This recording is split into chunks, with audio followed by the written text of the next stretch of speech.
আসসালামু আলাইকুম। আচ্ছা, একটা ব্যাপার কি ভেবে দেখেছি আমরা কখনো? ধরুন, নবী করিম সাল্লাল্লাহু আলাইহি ওয়াসাল্লাম, তিনি আপনার আমার কোনো একটা খুব সাধারণ ছোট কাজে ভীষণ খুশি হলেন। ওয়ালাইকুম আসসালাম। হ্যাঁ, ভাবলেই তো অন্যরকম লাগে। আর খুশি হয়ে একদম নিজের থেকে আপনার জন্য একটা বিশেষ দোয়া করে বসলেন। কেমন হতে পারে সে অনুভূতিটা? সেই সৌভাগ্যটা?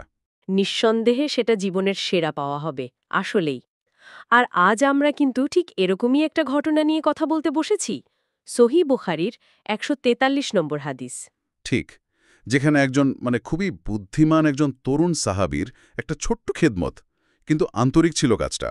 সেটার বিনিময়ে রাসূলুল্লাহ সাল্লাল্লাহু আলাইহি ওয়াসাল্লাম তার জন্য এমন একটা দোয়া করলেন যা তার পুরো জীবনটাকেই একটা ভিন্ন মাত্রা দিয়েছিল। একদম। আর আমাদের আজকের এই গভীর আলোচনাটা এই হাদিসটার ব্যাখ্যাকে ঘিরেই, তাই না? হ্যাঁ, আমরা চেষ্টা করব ঘটনাটা ভালো করে বুঝতে। ওই যে দোয়াটা, সেটার আসল তাৎপর্য কি?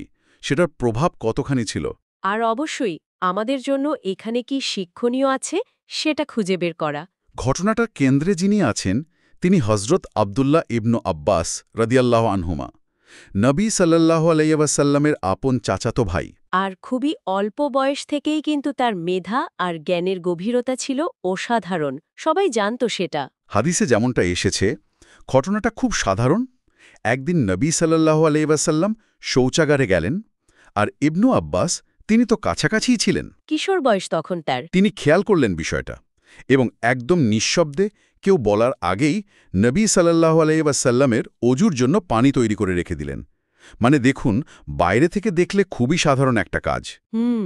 কিন্তু এর পেছনে চিন্তাটা, ওই যে খেয়াল করা, প্রয়োজনটা বুঝতে পারা, আর সেটা নিঃশব্দে পড়ে দেওয়া, এটাই অসাধারণ। তো নবী সাল্লাল্লাহু আলাইহি ওয়াসাল্লাম যখন ফিরলেন আর দেখলেন যে অজুর পানি রাখা আছে। তিনি তো বুঝলেন যে কেউ এটা তার সুবিধার জন্য করেছে। তিনি তখন জিজ্ঞেস করলেন, কে রেখেছে এই পানি? আর যখন তাকে বলা হলো যে এটা ইবনু আব্বাস করেছেন। তার মুখটা নাকি আনন্দে একদম উজ্জ্বল হয়ে উঠেছিল। তিনি এতটাই খুশি হয়েছিলেন যে সাথে সাথে কোনো দেরি না করে হাত তুলে দোয়া করলেন। সেই বিখ্যাত দোয়া, আল্লাহুম্মা ফাক্কিহু ফিদ্দিন। হে আল্লাহ, তুমি একে দিনের গভীর জ্ঞান দান করো। খেয়াল করার বিষয়, তাই না? অবশ্যই কোনো ধন সম্পদ চাইলেন না, ক্ষমতা বা অন্য কিছু না, চাইলেন দিনের গভীর জ্ঞান। এখানে ফিকহ শব্দটা কিন্তু খুব গুরুত্বপূর্ণ। হ্যাঁ, ফিক তো শুধু জানা নয়, তাই না? না, একদমই না। এটা হলো গভীর উপলব্ধি। মানে একদম ভেতরে ঢুকে বিষয়টা বোঝা, বিচক্ষণতা, দিনের আসল স্পিরিটটা ধরতে পারা, এই ক্ষমতাটা চাইলেন তিনি।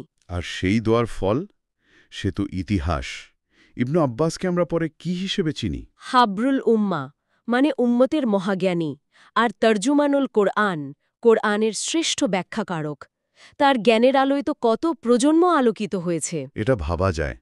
তার জ্ঞান আর উপলব্ধির গভীরতা এতটাই ছিল যে খলিফা হযরত উমর ইবনুল খাত্তাব রাদিয়াল্লাহু আনহু, যিনি বয়সে, অভিজ্ঞতায়, মর্যাদায় কত অগ্রগামী। তিনিও রাষ্ট্রীয় বা ধরুন ধর্মীয় গুরুত্বপূর্ণ বিষয়ে পরামর্শের জন্য এই তরুণ ইবনু আব্বাসকে তার মজলিসে ডেকে পাঠাতেন, এবং তার মতামতকে খুব গুরুত্ব দিতেন।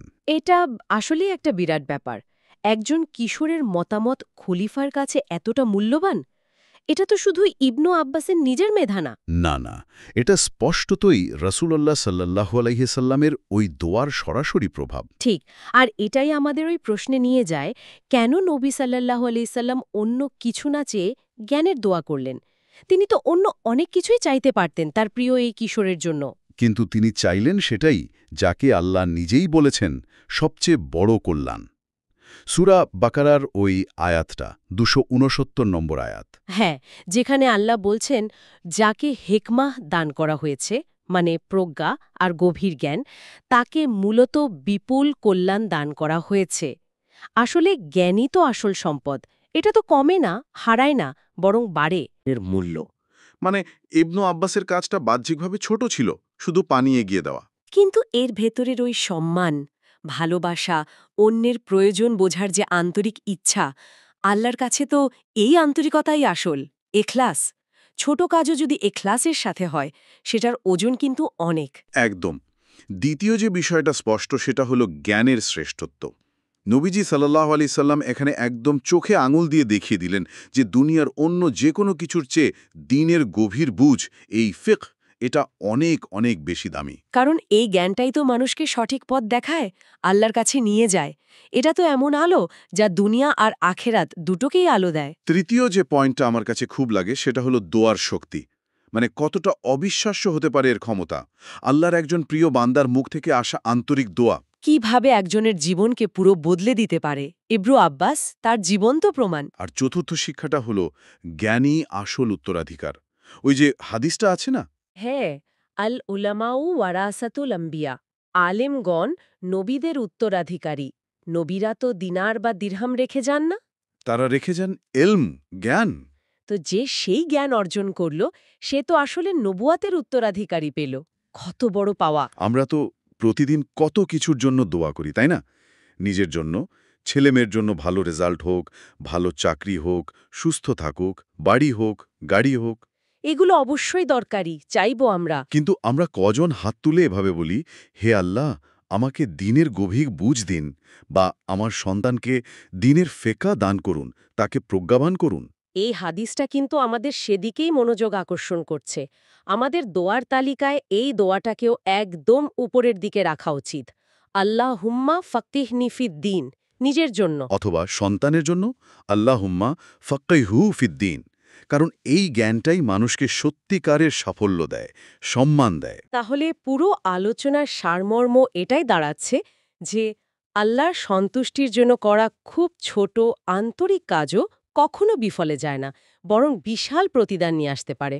আর জীবনের শ্রেষ্ঠ অর্জনগুলোর মধ্যে একটা হলো দ্বীনের গভীর জ্ঞান, সেই ফেখা, সেই প্রজ্ঞা লাভ করা। একদম।